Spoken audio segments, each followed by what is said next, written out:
This is the story of Studio 54. Every night, the most famous people in the land showed up to join in this unbridled insanity. Get pissed drunk if you want to. And there'd be a lot of some spectacles. Out here because there's a party. As the world tried to penetrate their infamous velvet rope, Steve and Ian became drunk with power. Steve certainly went totally crazy. Then one day, the boys went too far, and the fun stopped. But Steve and Ian had shrewd and powerful allies. Well, sure, they're making a lot of money, and they're reporting a lot of taxes. But in the end, no one could save them, and Steve and Ian went to jail. They each received 3.5 years. That chilly April night in 1977, Studio 54 became a strange bit of American history. It had touched a powerful nerve. We're talking about a single pop culture phenomenon that dominated its particular time. And never before had the most famous people in the world flocked to where they would so publicly mingle with the anonymous. It was amazing, I think, where, God, everybody was there.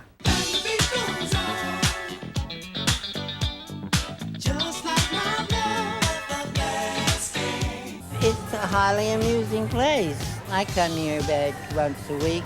Which brings us to yet another of Studio 54's excesses, not often seen in quite the same way these days.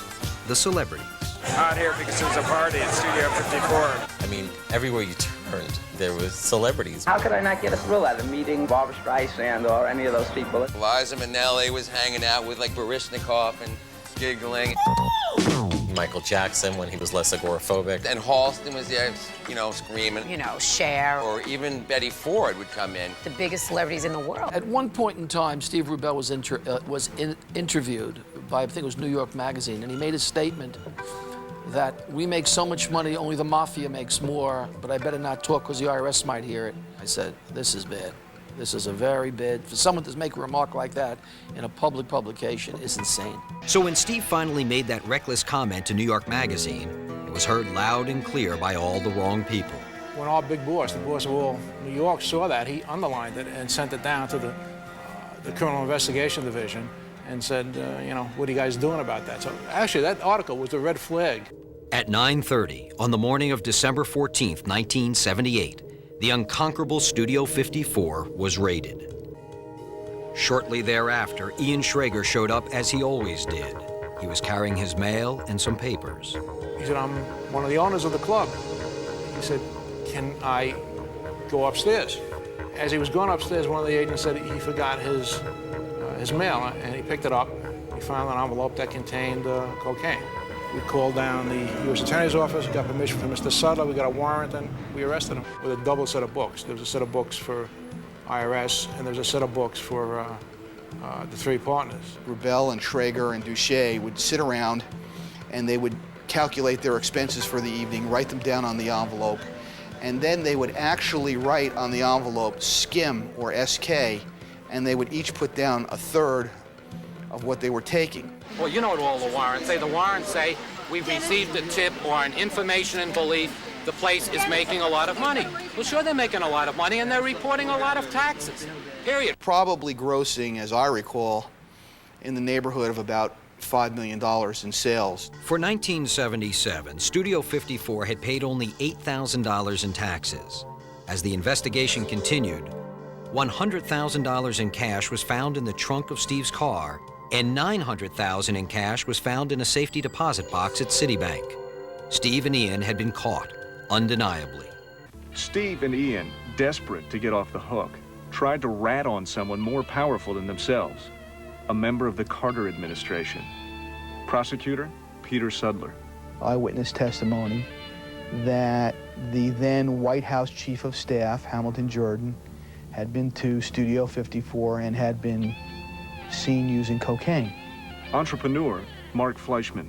That was in the beginning of Reagan's campaign for the presidency, and Roy Cohn was a serious Reagan supporter at a very high level, and must have been on his mind that putting Hamilton Jordan into a very compromising position would have been a serious detriment.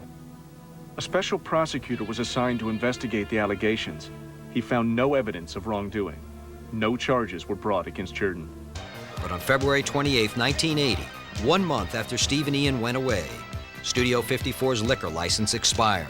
It would not be renewed in the name of 2 convicted felons, so Studio 54 closed for 15 months. A potential new owner, Mark Fleischman, was waiting in the wings. That's when we went into negotiations in earnest, and Roy arranged for me to go to federal prison to meet with them. In September of 1980, Rubel and Schrager were transferred to Maxwell Air Force Base in Montgomery, Alabama. The heart of Dixie was an odd place for 2 Jewish boys from New York. It looked like a country club. It was an old Air Force base. It was a lot of grass. Alabama. It was hot, sticky. I spent the day there with them, and we brought them food. They hated the food, so... and their prison mates were all kinds of, most of them Southern, corrupt politicians who had been caught with their hands in the cookie jar. Studio's clientele was fickle, and Steve and Ian knew it. They were determined to keep the place alive, and even behind bars, they needed to do something fast. For the first time, they were vulnerable and needed help. They needed a buyer with a clean slate. They wanted me to meet the person that was going to be the new owner, Mark Fleischman. And so there was no other place to meet except in jail. Mark Fleischman was a respectable hotel owner who had been granted liquor licenses in New York State before. When they did lose their liquor license and went to jail, I knew Roy Cohn very well, or fairly well, and he arranged for me to go in on our visiting day, and I met with Steve and Ian in jail, and we actually made the deal in jail and signed the papers. And I had to deal with the IRS. In the time I was there, I think I paid about $3.5 million of their taxes and paid it off. With its new owner, Studio 54 would survive, and Steve and Ian would be allowed to be consultants. After an 18-month legal battle with the State Liquor Authority, Studio 54 was finally given the green light. Armed with a new liquor license, Fleischman was ready to reopen the club. By that time, people's habits had changed, other places had opened, people were saying disco is dead, it'll never work, why'd you back out, et cetera, et cetera.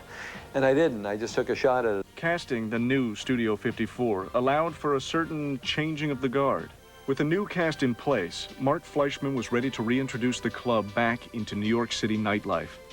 On September 15th, 1981, Fleischman threw an opening night celebration that rivaled the days of the old studio. That opening night party was as insane as any event that I'd ever been at Studio 54. Even some of the most celebrated guests of studios past had problems at the door. Carmen had this busload of people that she had promised to bring to the opening of Studio 54, and she couldn't get in. In order to rejuvenate the club, Fleischman threw a series of parties for the next 30 days straight. Just something that would create excitement, because it needed that day after day after day so that it was perceived to be hot. As Fleischman slowly added his own touches, he made a significant and controversial change to the club. He brought in party promoters. You need 3,000 people to be full overnight, or 4,000 sometimes. So, you know, to get 4,000 people to come out every night of the week, I organized different kinds of promoters. Each promoter was responsible for bringing in a certain crowd on specified nights. There was a night for everything. There was a prepping night, there was a gay night, there was a media night, there was a bachelor's night. Party promoter Nikki Haskell remembers one event that she hosted at Studio 54. And I gave a party with Alan Carr for the premiere of Where the Boys Are. And we took the whole entranceway of Studio 54 and put a gangplank down the front of it and put tons of sand mixed with gold, with bathing beauties and bodybuilders and boats upside down. In 1983, preppies, yuppies, and a new form of socializing emerged at Studio 54. One promoter, Jerry Rubin, started throwing 5 p.m. networking parties. It was a way to go to Studio 54 where you could actually see people and you could actually speak to people. It was a crowd of people who had suspenders and, you know, and were good looking, nice. And so we made way for them. As the old studio crowd contended with the changes to the club, they also watched a transformation in New York City nightlife. The era of sexual freedom was coming to an end. In 1982, a deadly sexually transmitted disease emerged that would forever alter the night world. AIDS changed everything. In '83, people started becoming aware of it. In '84, it became a full-scale epidemic.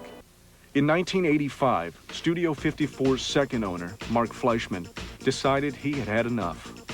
I just started to burn out. I became tired, and I also saw the writing on the wall, and I saw it was just time to sell. 4 years of owning Studio 54 was a long time. Steve and Ian only had it for 2.5, and they burned out. Like a monument looking for its lost time, the building at 254 West 54th Street passed obscurely between a few more owners and closed for good as a seedy strip joint. Mark Fleischman went on to open numerous nightclubs in New York and Los Angeles. This is CNN. Fleischman bought and reopened the mecca of the disco era, Studio 54, in 1981. Be entertained, they want to feel good. And his new place, Tattoo, is packed. Hello, everyone, and welcome to Showbiz Today. I'm Bella Shaw. Lauren Sidney is off today. And it was a birthday bash with a capital B last night for Liza with a Z, Joan Jett, Marissa Berenson, designer Mary McFadden, and Judy Collins were among the friends turning out at Tattoo in New York to wish Liza Minnelli a happy 45th birthday. It has held many fundraisers, including for Senator Kennedy and President Clinton when he made his public debut on the saxophone. I'll play a little bit. We're just going to try to make this up as we go along. There's been no practice, and we're just sort of winging it. But the deal is these people are supposed to cover for me if I'm really bad. That's what presidents try to get people to do, too. That's okay. I want to thank you for coming. I want to thank you for your support.